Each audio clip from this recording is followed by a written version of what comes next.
시편 133편 우리 한 절씩 교독하신 후에 짧은 세 구절이니까요. 마지막 3절은 같이 읽겠습니다. 보라, 형제가 연합하여 동거함이 어찌 그리 선하고 아름다운고.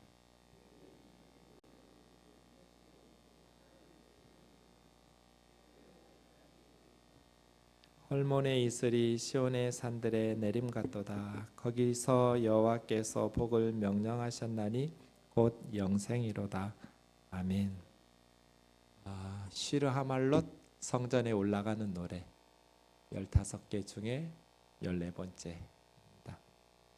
예루살렘 성전에 올라가면서 불렀던 노래입니다. 1절을 좀 원문으로 보면 다음 장면요. 보라, 힘내 이렇게 되어 있습니다. 이 세상에서 정말 보고 싶은 멋진 광경이 무엇일까? 정말 볼만한, 정말 끝내준다.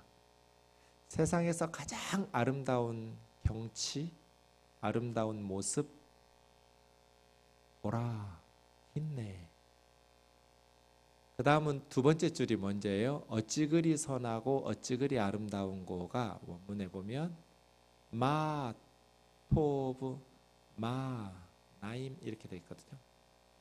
우리는 어찌 그리 한 번 써놨지만 마 어찌 그리 얼마나 토브 선한가 아름다운가 마 또 얼마나 나임이라는 말은 원래 기쁨이에요. 얼마나 행복한가 얼마나 기쁜가 이게 아름다운가. 세상에서 가장 아름답고 행복한 모습이 언제일까? 야샤브 이건 살다 거주하다 동거함이라고 번역했는데요. 그냥 머무르다 살다 앉다 뭐 그런 단어예요.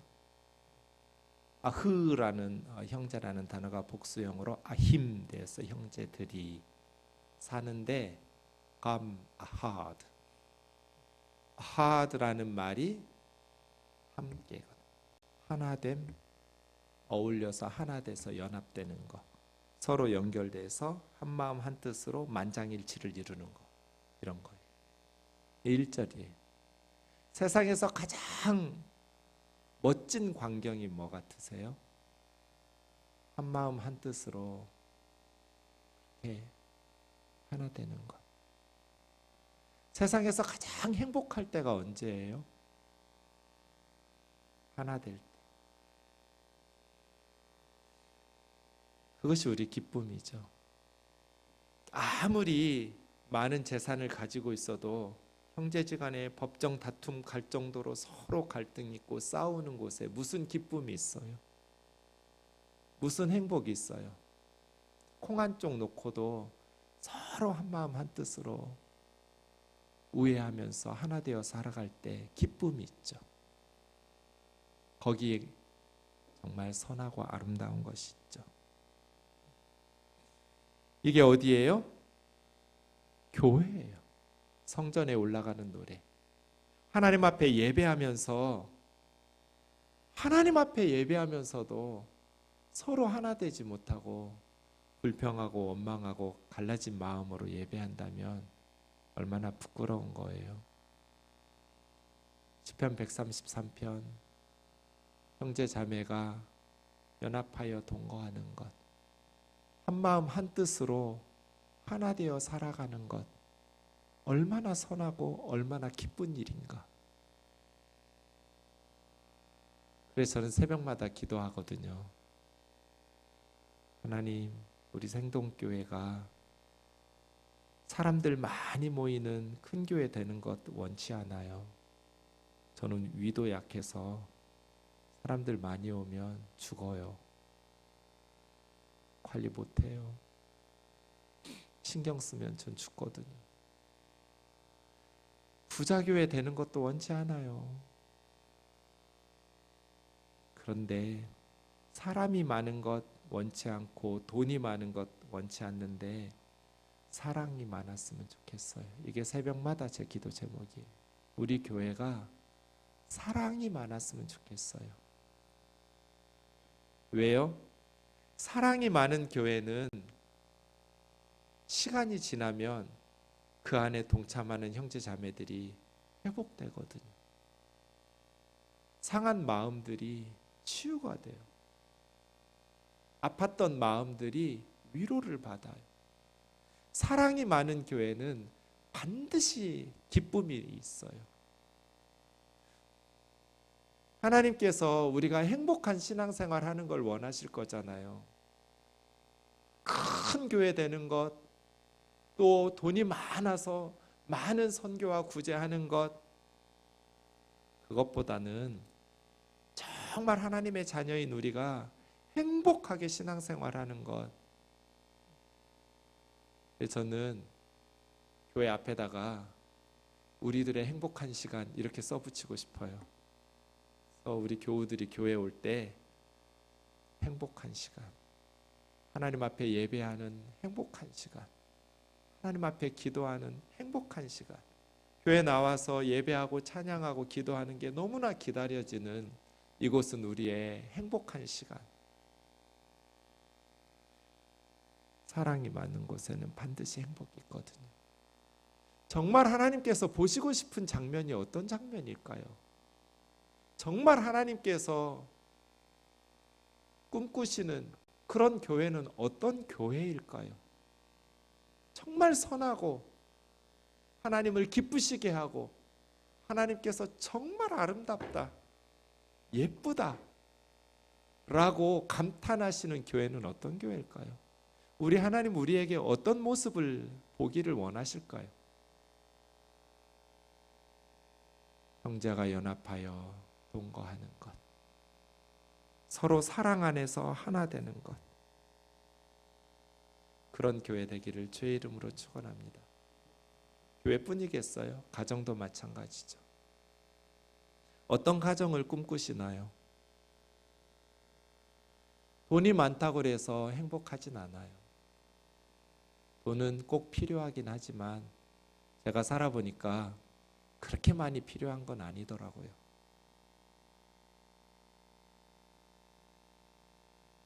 그런데 사랑이 많은 가정은 반드시 행복해요. 하나님께서 우리 가정에 무엇을 원하실까? 하나님께서 우리 가정에 열심히 봉사하고 기도하고 예배 다니는 그런 가정을 원하실까? 그럴 것 같지가 않아요. 여러분 너무 교회 많이 나오지 마세요.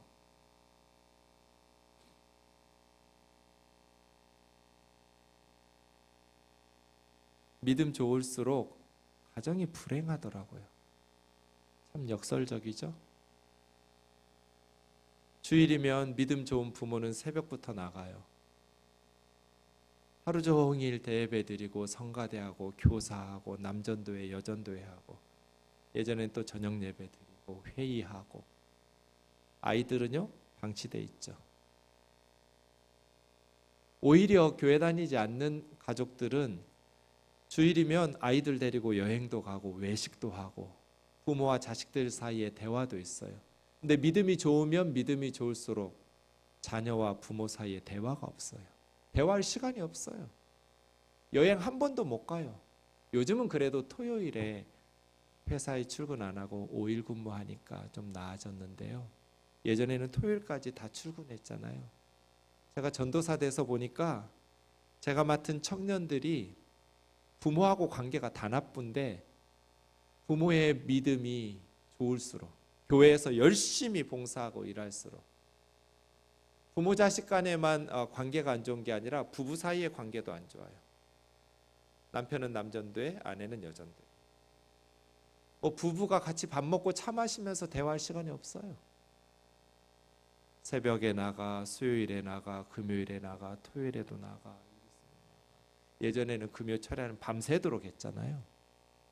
언제 부부가 만나서 얘기할 시간이 없어요. 오붓하게 나가서 짜장면 한 그릇 같이 먹을 시간이 없어요. 오히려 예수 믿지 않는 가족들은 외식도 하고 대화도 하고 부모 자식 간의 사이가 좋은데, 다 그런 건 아니지만 많은 믿음 좋다고 교회에서 인정받는 분들의 가정에 참 문제가 많더라고요. 누구 잘못일까요? 주님 열심히 섬긴다고 섬겼는데 왜 자녀들하고 대화가 안 되고, 나는 참 열심히 믿었는데 우리 가정은 이렇게 불행하고, 교회 잘못이 컸다고 봐요. 그래서예요. 여러분, 너무 교회 많이 나오지 말라는 거예요. 세상에서 놀라는 게 아니라 가족 좀 돌보라고. 아이들 데리고 밥도 먹고 차도 마시고 드라이브도 좀 하고 캠핑도 좀 하고 영화도 좀 보고, 그래서 하나 된 가족으로 살란 말이에요. 행복한 가정으로 살란 말이에요.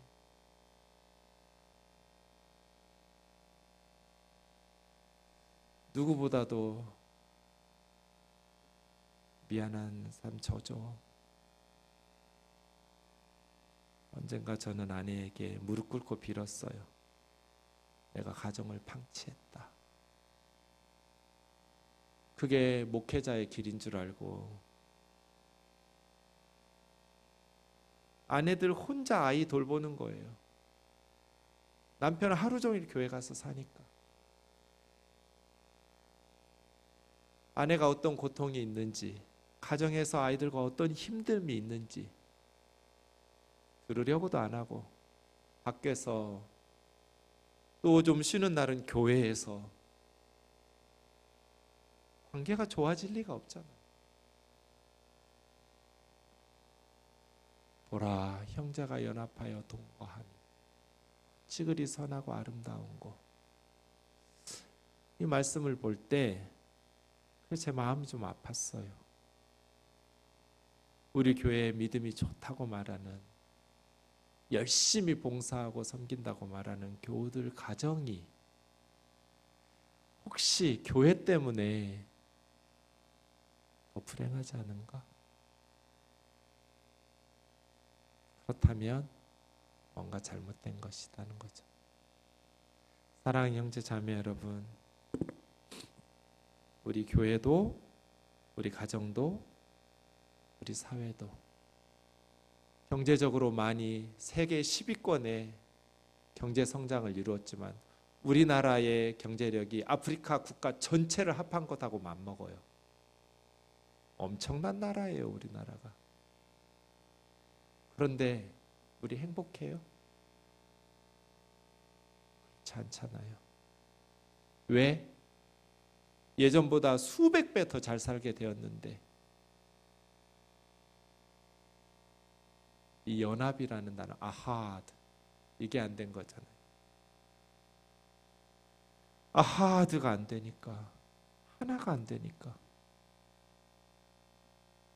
더 부유하게 살게 되었는데 행복하지는 않잖아요. 이것이 오늘 밤 우리의 기도 제목이에요. 회개해야 돼요. 내 맘대로 산 것, 나만 관심 가지고 산 것, 아내의 한숨소리를 들으려는 마음의 여유조차 없이 산 것, 남편의 고민거리를 들을 마음조차 없이 나만 억울하다고 생각하면서 산 것, 아이들이 어떤 생각하고 있는지, 어떤 고민이 있는지, 어떤 힘겨움들이 있는지 그 아이들의 마음을 들으려고 하지도 않고 내 얘기만 쏟아부으면서 잔소리 해댄 것, 회개해야 돼.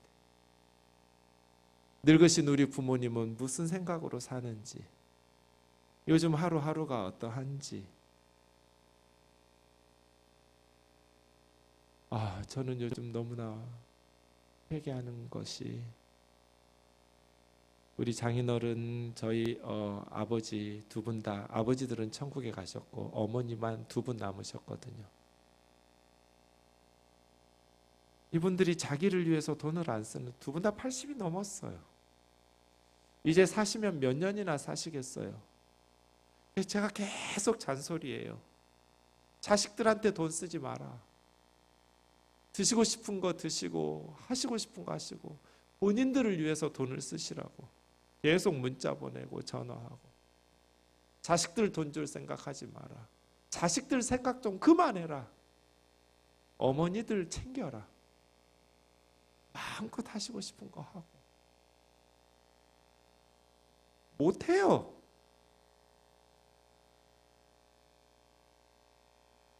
자기를 위해서 돈을 써본 적이 없어요. 자식들밖에 모르고 평생을 살아오셨는데 사위가 아들이 어머니 위해서 좀 쓰고 살라고, 어머니 돌아가시면 나는 대성통곡을 할 거라고 너무 가슴 아파서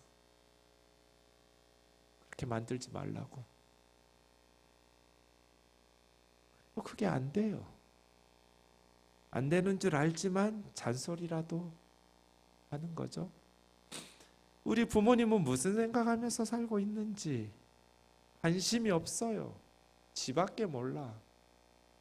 이걸 회개해야 돼. 하나님께서 보시고 싶은 것 힘내 보라. 마토브 마나임. 얼마나 선하고 착한가, 얼마나 기쁘고 행복하고 아름다운가. 야샤바힘 해. 형제들이 하나 되어서 살아가는 것, 한마음 한뜻으로 사랑 안에서 살아가는 것이 얼마나 기쁜 모습인가. 2절 3절에 보면 우리 한글은 흘러서 내림갑고 내림갔도다 했는데 원문에 보면 다 야라드예요. 야라드.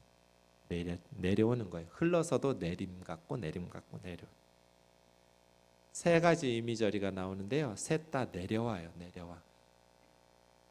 왜 야라드, 야라드, 야라드 하는지 아시겠죠? 하나님께서 복을 내려주시거든요. 거기는 두 가지로 해석할 수 있어요. 형제가 하나 되어서 사랑 안에서 하나 되어서 살아가는 곳에, 그리고 시온에 예배하는 그 하나 된 공동체의 예배에, 시온에. 둘 다 가능해요. 형제 자매들이 사랑 안에서 하나 되어서 하나님을 예배할 때, 형제 자매들이 사랑 안에서 하나 되어서 살아갈 때 내려오고 내려오고 내려와요. 하나님께서 복을 명령하셔요. 명령하다. 차바 바라크. 하나님께서 복을 명령하세요. 복아 가거라. 저기로. 하나님께서 복에게 빨리 저기로 내려가라고 명령하시는 야라드 하시는 거기 어디예요? 형제가 연합하여 동거하는 곳이에요. 사랑 안에서 하나 되는 곳을 보면 하나님께서는 못 참아요. 복을 향해서 명령하신단 말이에요. 야, 뭐해? 빨리 저기 가야지. 그 복은 영생이에요. 형제가 사랑 안에서, 자매가 사랑 안에서 하나 되어서 살아갈 때 그런 모습을 하나님은 영원까지 보시고 싶으시거든요. 그런 모습이 사라지는 걸 원치 않거든요. 그래서 하나님께서 복에게 명령을 내리시면서 영생을 주시죠. 이러한 은혜가 우리에게 있기를 원합니다. 그런데 2절 3절 보시면 보배로운 기름, 또 아론의 수염, 헐몬의 이슬이 나와요. 이 보배로운 기름은 머리에 있는 보배로운 기름이니까 또 아론 대제사장의 수염에 흐르니 대제사장의 임직식 때 부어지는 기름이죠.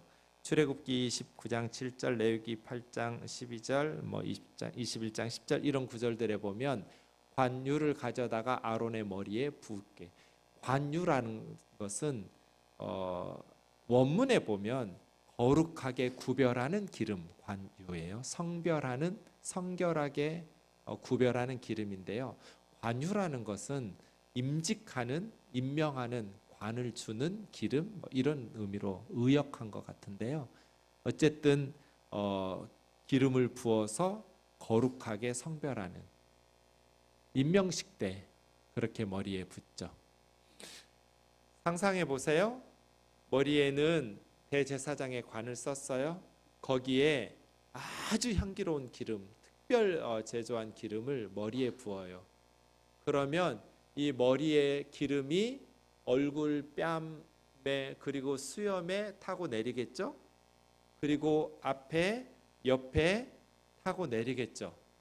아론의 양 어깨에는 보석이 12개가 박혀 있어요. 양쪽에 6개씩. 그 보석 하나하나마다 금태로 둘렀고 가운데다가 새겨 넣었어요. 이스라엘 12지파 이름을 새겨 넣었어요.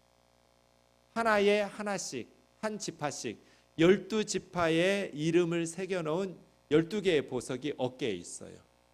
그리고 가슴에는 아론의 가슴에는 4줄에 한 줄에 3개씩 보석이 다시 붙어 있어요. 그게 4줄이 가슴에 있는데 그 가슴에 있는 12개의 보석에도 12지파의 이름이 있어요.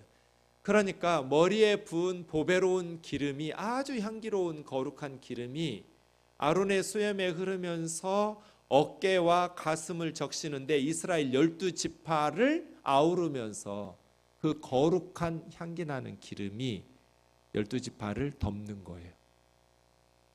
이게 하나됨이에요. 보배로운 기름. 하나님께서 보배로운 향기 나는 기름이죠. 그 하나됨의 축복이 12지파에게 다 보배로운 거룩한 향기 나는 기름이 흘러내리는 것처럼 아론의 수염을 타고 흘러내리는 대제사장의 수염. 지금은 그렇지 않은데요. 그 시절의 수염은 영광의 대표적인 명사예요. 권위의 상징이죠. 권위와 영광.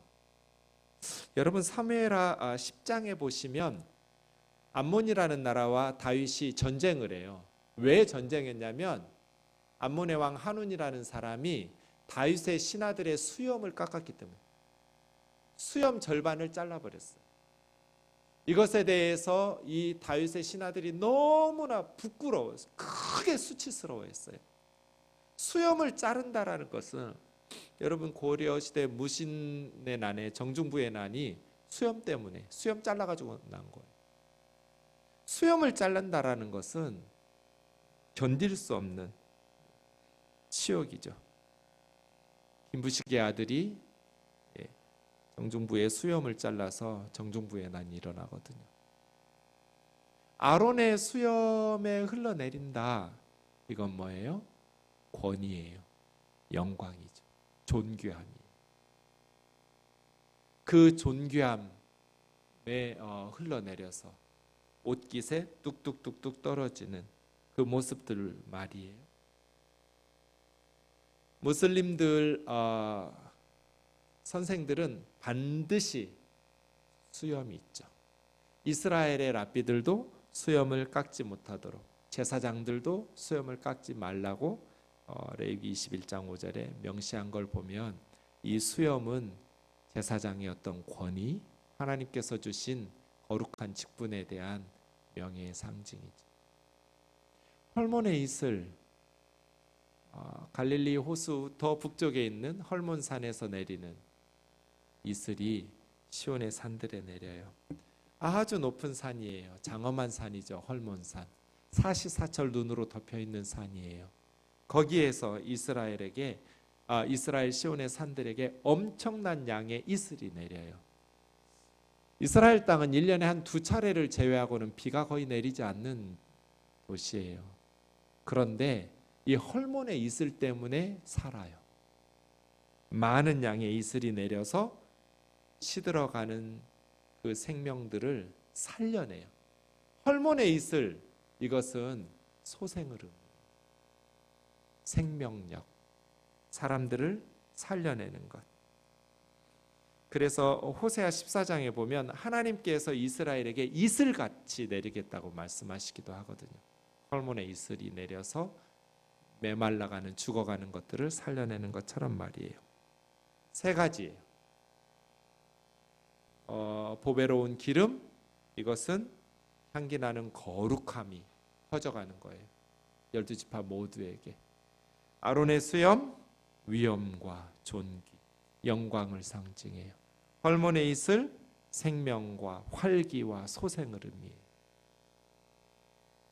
이 모든 것들이 내리고 내리다가 마침내는 하나님께서 복을 내리셔서 영생하도록 하는, 사랑하는 형제 자매 여러분, 저와 여러분의 삶 속에 이러한 은혜와 축복이 임하기를 주의 이름으로 축원합니다.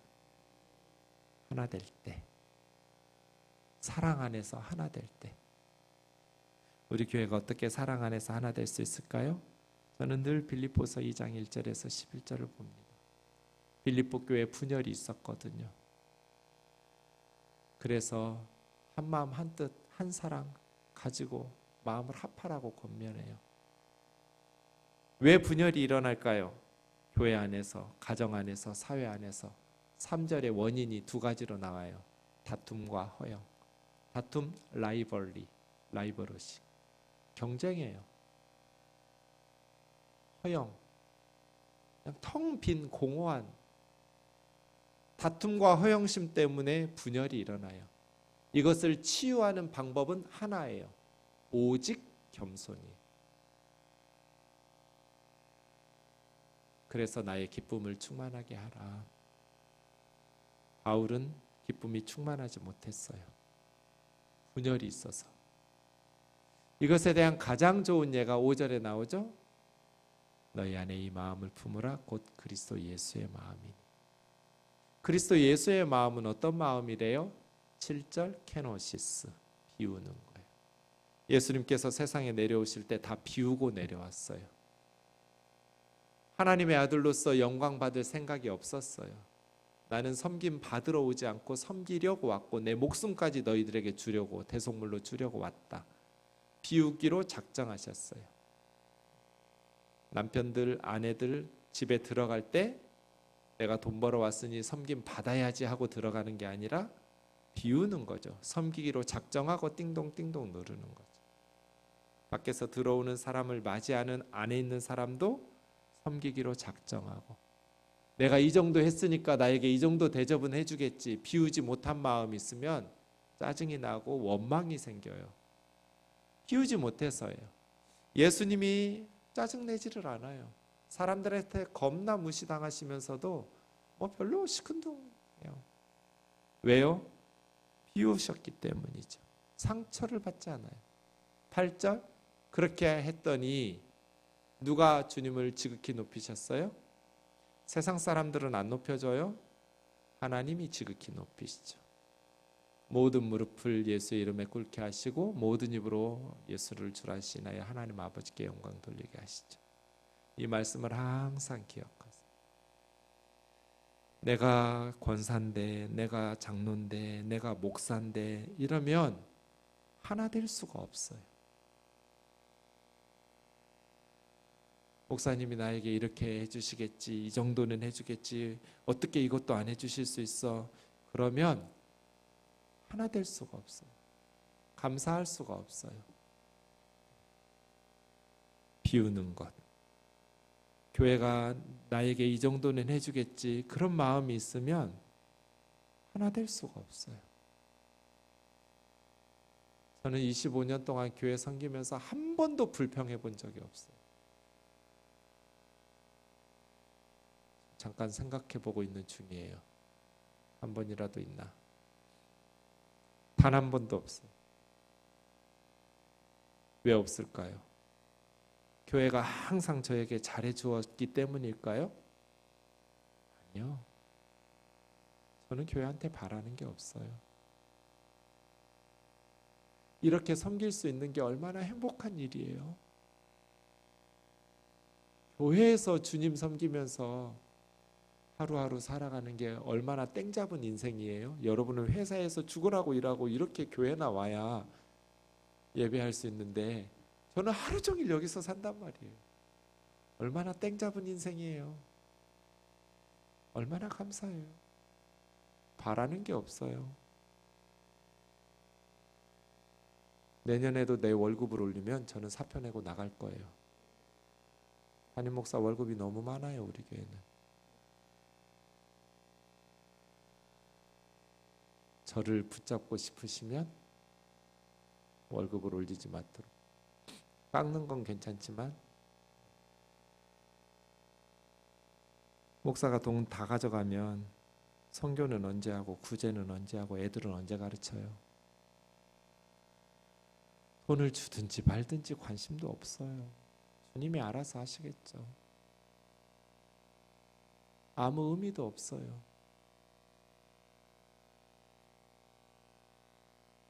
교회가 나에게 뭘 해주기를 기대하면 상처받아요. 거기에 미치지 못해요. 그러나 예수님처럼 자기를 비우면 그냥 여기는 섬기는 곳이지 대접받는 곳 아니잖아요. 그래야 하나가 돼요. 우리 생동 식구들이 예수님처럼 마음을 다 비우고 가족들을 섬기면 나 때문에 가족들이 행복해지거든요. 그러면 하나가 돼요.